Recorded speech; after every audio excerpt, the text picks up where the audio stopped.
ಅದೊಂದು ಸುಂದರವಾದ ಪುಟ್ಟ ಕುಟುಂಬ. ಜೀವನ ಕಟ್ಟಿಕೊಳ್ಳಲು ಹಳ್ಳಿಯಿಂದ 2 ಮುದ್ದಾದ ಪುಟಾಣಿ ಮಕ್ಕಳೊಂದಿಗೆ ಶಹರಕ್ಕೆ ಬಂದು ಜೀವನ ಸಾಗಿಸುತ್ತಿದ್ದ ಗಂಡನ ಅತಿಯಾದ ಕುಡಿತದ ಚಟಕ್ಕೆ ಬೇಸತ್ತು ಹೆಂಡತಿಯ ಕೈಯಲ್ಲಿಯೇ ಗಂಡ ಕೊಲೆಯಾಗಿದ್ದಾನೆ. ಗಂಡನ ಕೊಲೆ ಮಾಡಿದ ಹೆಂಡತಿ ಜೈಲು ಪಾಲಾದ್ರೆ ತಂದೆಯನ್ನ ಕಳೆದುಕೊಂಡ ಮಕ್ಕಳು ಅನಾಥರಾಗಿದ್ದಾರೆ. ಹೌದು, ರಾಯಭಾಗ ತಾಲೂಕಿನಿಂದ ಬೆಳಗಾವಿ ನಗರದಲ್ಲಿ ಜೀವನ ಕಟ್ಟಿಕೊಳ್ಳಲು ಅಮಿತ್ ರಾಯಭಾಗ ಹೆಂಡತಿಯೊಂದಿಗೆ ಬೆಳಗಾವಿಯ ರಾಮತೀರ್ಥ ನಗರದಲ್ಲಿ ಬಾಡಿಗೆ ಮನೆ ಮಾಡಿಕೊಂಡು ಜೀವನ ನಡೆಸುತ್ತಿದ್ರು. 2 ಮುದ್ದಾದ ಮಕ್ಕಳನ್ನ ಖಾಸಗಿ ಶಾಲೆಗೆ ಸೇರಿಸಿ ಶಿಕ್ಷಣ ಕೊಡಿಸುತ್ತಿದ್ದ ದಂಪತಿಯ ನಡುವೆ ಕ್ಷುಲ್ಲಕ ಕಾರಣಕ್ಕೆ ನಿತ್ಯ ಗಲಾಟೆ ನಡೆಸುತ್ತಿದ್ದ ಮಾಳಮಾರುತಿ ಪೊಲೀಸ್ ಠಾಣೆಯಲ್ಲಿ ಈ ಹಿಂದೆ ಗಂಡನ ಕಿರುಕುಳದ ಬಗ್ಗೆ ದೂರು ನೀಡಿ ರಾಜಿ ಪಂಚಾಯಿತಿ ಮಾಡಿಕೊಂಡಿದ್ರು.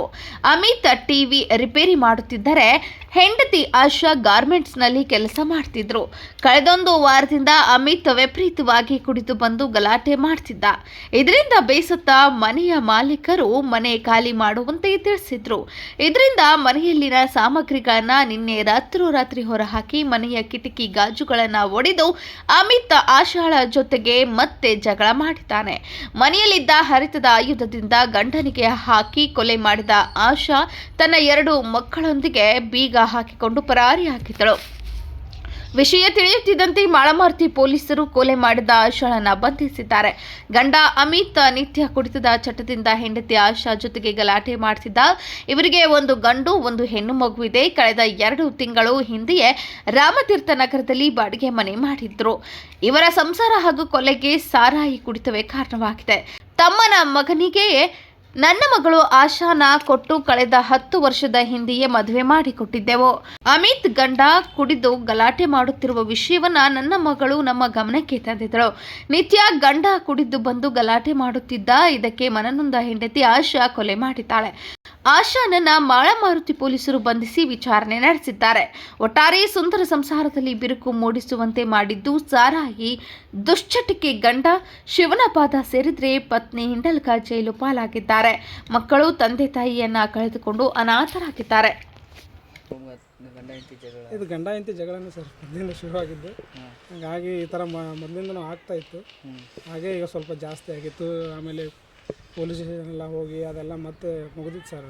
ಎಲ್ಲ ಮತ್ತೆ ಪದೇ ಆಗ್ತಾಯಿತ್ತು. ಇದೇನು ಹಾಗೆ ಮಾಡ್ತಾರೆ ಅಂತ ನಾವು ಇದು ಮಾಡ್ಕೊಂಡಿರಲಿಲ್ಲ. ಪದೇ ಜಗಳ ಆಡ್ತಾಯಿದ್ರು ಸರ್, ಅಷ್ಟೇ. ಯಾರು ಅದು ಗೊತ್ತಿಲ್ಲ ಸರ್, ನಾನು ಈಗಲೇ ಬಂದಿದ್ದು ಕೆಲಸ ಮೇಲಿಂದ.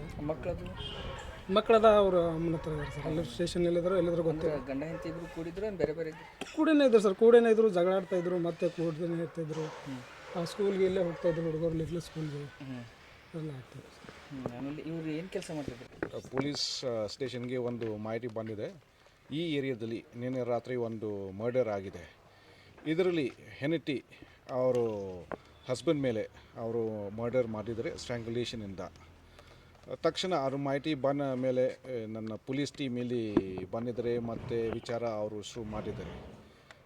ಇದರಲ್ಲಿ ನಮಗೆ ಒಂದು ಮಾಹಿತಿ ಬಂದಿದೆ, ಅಂದರೆ ಯಾವಾಗಲೂ ಮುಂಚೆಯಿಂದನೂ ಹೆಂಡತಿ ಮತ್ತು ಗಂಡ ಪದೇ ಅವರು ಜಗಳ ಮಾಡ್ತಾಯಿದ್ದಾರೆ, ಗಲಾಟೆ ಮಾಡ್ತಾಯಿದ್ದಾರೆ. ಮತ್ತು ಮುಂಚೆ ಮಾಳಮಾರುತಿ ಸ್ಟೇಷನ್ದಲ್ಲಿ ಕೂಡ ಒಂದು ಪ್ರಿವೆಂಟಿವ್ ಸೆಕ್ಷನ್ ಕೇಸ್ ರಿಜಿಸ್ಟರ್ ಆಗಿದೆ. ಆವಾಗ ಹೆಂಡತಿ ಅವರು 112 ಕಾಲ್ ಮಾಡಿ ನಮ್ಮ ಪೊಲೀಸ್ ಟೀಮಲ್ಲಿ ಬಂದು ಮತ್ತು ಆವಾಗ ಗಂಡ ಮೇಲೆ ಒಂದು 107 ಕೇಸ್ ರಿಜಿಸ್ಟರ್ ಆಗಿದೆ. ಸೊ ಈಗೋಸ್ಕರ ನಿನ್ನೆ ರಾತ್ರಿ ಕೂಡ ಗಲಾಟೆ ಭಾಳ ಜಾಸ್ತಿ ಆಗಿದೆ. ಗಂಡ ಅವರು ಮನೆಗೆ ವಾಪಸ್ ಬಂದ ಮೇಲೆ ಅವರು ಈ ವಿಂಡೋ ಗ್ಲಾಸ್ ಅವರು ಹೊಡೆದಿದ್ದಾರೆ. ಆಮೇಲೆ ಒಳಗಡೆ ಹೋದ ನಂತರ ಮತ್ತೆ ಹೆಂಡತಿ ಜೊತೆಗೆ ಇದು ಫೈಟಿಂಗ್ ಶುರು ಆಗಿದೆ. ಸೊ ಈ ಗಲಾಟೆಯಲ್ಲಿ ಅವರು ಸತ್ತಿದ್ದಾರೆ. ಈಗ ನಾವು ಮಾಳಮಾರುತಿ ಸ್ಟೇಷನ್ದಲ್ಲಿ ಕ್ರೈಮ್ ನಂಬರ್ 24 ಮರ್ಡರ್ ಸೆಕ್ಷನ್ ಪ್ರಕಾರ ಒಂದು ಕೇಸ್ ರಿಜಿಸ್ಟರ್ ಮಾಡಿದ್ವಿ. ಅದು ಈಗ ಅಂದರೆ ನಮ್ಮ ಹತ್ರ ಅಷ್ಟು ಪರ್ಫೆಕ್ಟ್ ಮಾಹಿತಿ ಏನೂ ಇಲ್ಲ. ಅಂದರೆ ಮೊದಲು ಕೂಡ ಸ್ವಲ್ಪ ಕಂಪ್ಲೇಂಟ್ ಬಂದಿದೆ ನಮಗೆ, ಮತ್ತು ಆವಾಗ ನಾವು ಸ್ವಲ್ಪ ಸ್ಟೇಟ್ಮೆಂಟ್ ತೊಗೊಂಡಿದ್ವಿ. ಆವಾಗ ಒಬ್ಬರು ಮೇಲೆ ಮತ್ತು ಈ ಥರ ಅಲಿಗೇಷನ್ ಮಾಡ್ತಾಯಿದ್ರಿ. ಸೊ ಅದು ಸಂಶಯ ಇದೆ, ಇದು ಅದು ಅಂತ. ಅದು ಎಷ್ಟು ಕರೆಕ್ಟ್ ಇದೆ ನಾವು ಈಗ ಮರ್ಡರ್ ಕೇಸ್ ರಿಜಿಸ್ಟ್ರೇಷನ್ ಮಾಡ್ಕೊಂಡು ನಾವು ವಿಚಾರ ಅಂದರೆ ಅವ್ರ ಹತ್ರ ಏನು ಪ್ಲ್ಯಾನ್ ಇದೆ, ಮರ್ಡರ್ ಮಾಡ್ಕೊಂಡು ಅವ್ರಿಗೆ ಸ್ವಲ್ಪ ಭಯ ಆಗಿದೆ, ನನಗೆ ಮತ್ತೆ ಅರೆಸ್ಟ್ ಆಗುತ್ತೆ, ಅದಕ್ಕೆ ನಾನು ಎಸ್ಕೇಪ್ ಮಾಡ್ತೀನಿ ಅಂತ. ಸೊ ಈ ರೀತಿ ಅವರು ಎಲ್ಲ ಮನೆಯ ಸಾಮಾನು ಅವರು ಹೊರಗಡೆ ತಂದು ಮತ್ತು ಬೇರೆ ಕಡೆಗೆ ಹೋಗ್ಬೇಕಂತೆ ಅಂತ ಪ್ಲ್ಯಾನ್ ಮಾಡಿದ್ದಾರೆ. ಹೆಂಡತಿನ ಅರೆಸ್ಟ್ ಆಗಿದ್ದಾರೆ ಸರ್, ಎಲ್ಲಿದ್ದಾರೆ? ಈಗ ಹೆನಿಟಿ ಈಗ ನಮ್ಮ ಕಸ್ತರಿಯಲ್ಲಿದ್ದಾರೆ. ಮಕ್ಕಳು ಸರ್ ಇಬ್ಬರು ಮಕ್ಕಳು ಇದ್ದಾರೆ. ಒಬ್ಬರು 9 year old ಮತ್ತು ಇಬ್ಬರು 7 year old. 1 is a boy and 1 is a girl. ಅವ್ರ ಹೆಂಡತಿ ಹೆಸರು? ಅವ್ರ ಹೆಂಡತಿ ಹೆಸರು ಆಶಾ ಅಂತ. ಅಮಿತ್. ಯಾವ ಊರು ಸರ್ ಇರ್ತೀರಿ? ಅವರು ಚಿಕ್ಕೋಡಿಯಿಂದ ಇದ್ದಾರೆ ಮತ್ತು ಮಿಸ್ಸಸ್ ಅವರು ರೈಬಾಕಿಂದ ಇದ್ದಾರೆ.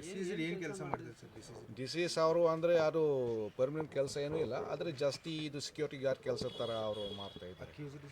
ಅಕ್ಯೂಸ್ ಅವರು ಯಾವುದು ಪ್ರೈವೇಟ್ ಕಂಪ್ನಿದಲ್ಲಿ ಪ್ರಿಂಟಿಂಗ್ ಪ್ರೆಸ್ಸಲ್ಲಿ ಅವರು ಕೆಲಸ ಮಾಡ್ತಾ ಇದ್ದಾರೆ. Okay, thank you.